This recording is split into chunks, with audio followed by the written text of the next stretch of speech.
Hello, my name is Gavin Robotham of Crab Studio in London. The project that won the Health and Education category is the Abedian School of Architecture, which is the Faculty of Architecture at Bond University in Australia. I think there's only about 5,000 students there, so it's quite an open, sort of calm, almost monistic type campus. The building was designed from the inside out. It was designed based on the curriculum that we also helped design as well, and based on a lot of anecdotal or episodic moments from various schools that we've taught at.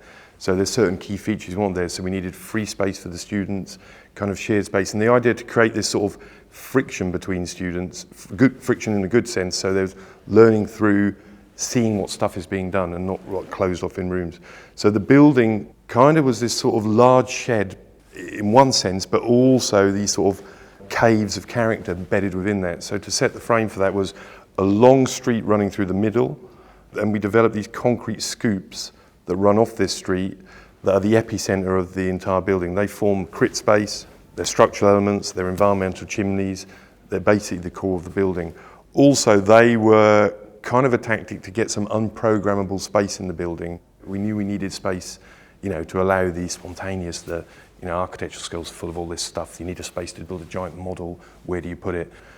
And enough space within the building to allow an archaeology of the products of the student work. So whether it be 3D printed stuff or models, the building's been designed so that can be stored, catalogued, and just sort of arrayed within the building, becomes part of the fabric of the building itself.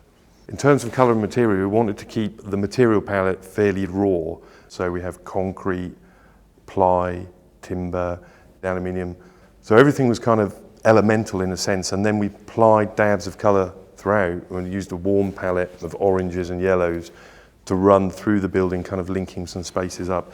Also the furniture, which we manufactured ourselves, provided dabs of colour in this kind of concrete and ply, which could be quite monotonous. So the furniture really became an important element within the building.